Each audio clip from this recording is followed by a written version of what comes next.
Kita ke sorotan lain, saudara. Polisi mengidentifikasi seluruh jenazah korban kebakaran gedung Teradron di Kemayoran, Jakarta Pusat. Ke-22 jenazah sudah diserahkan ke keluarga untuk dimakamkan.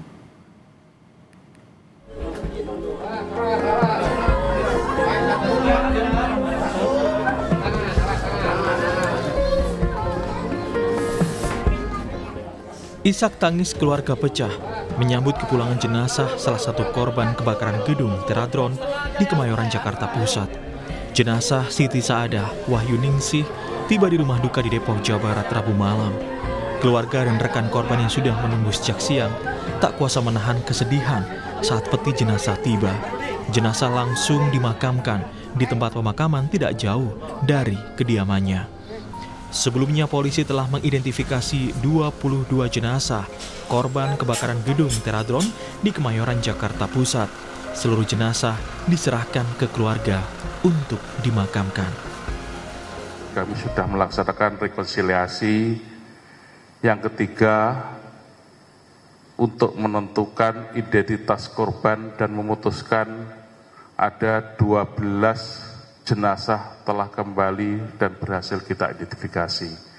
Di tahap 1 kemarin malam ada 3, tahap 2 tadi pagi ada 7, dan untuk sore ini ada 12, totalnya 22. Pasca kebakaran, polisi kembali melakukan olah TKP di gedung Teradron di Kemayoran, Jakarta Pusat. Dari TKP, polisi menyita sejumlah barang bukti, salah satunya baterai drone yang diduga sebagai sumber awal api.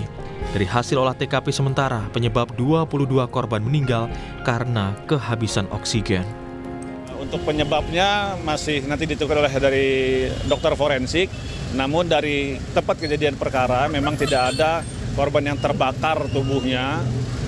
Jadi kemungkinan itu adalah karena asap atau habis oksigen atau karena uap panas.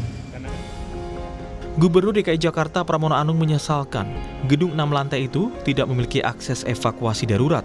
Pramono menegaskan siapapun pemilik gedung harus mempersiapkan akses darurat agar peristiwa serupa tidak terulang. Sementara itu, Menteri Dalam Negeri Tito Karnavian menegaskan perlunya regulasi yang mewajibkan pemerintah daerah melakukan pemeriksaan rutin kondisi gedung, terutama yang memiliki potensi resiko kebakaran tinggi. Langkah ini dinilai penting untuk mencegah tragedi serupa.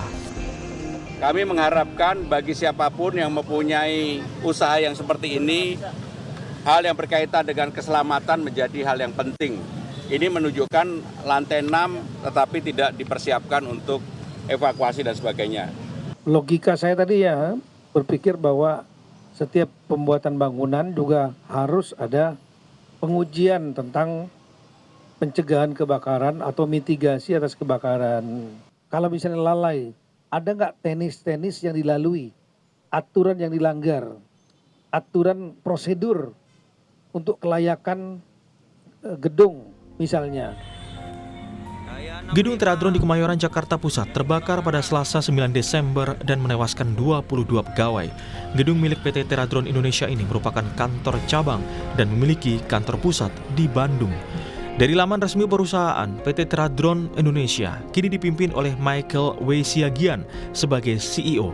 Perusahaan ini mulai beroperasi di Indonesia pada 2016 sebagai penyedia berbagai aplikasi pemanfaatan teknologi drone untuk berbagai sektor industri dan aplikasi, seperti survei lokasi, sektor energi, hingga kehutanan. Sejumlah BUMN dan perusahaan multinasional seperti PLN, Antam, Pertamina, Total, dan Chevron merupakan nama-nama mitra yang telah memanfaatkan layanan PT Teradron Indonesia. Polisi telah memeriksa 8 saksi, yakni pegawai Teradron dan warga di sekitar gedung untuk menyelidiki unsur pidana dalam kasus kebakaran gedung Teradron. Tim Liputan, Kompas TV.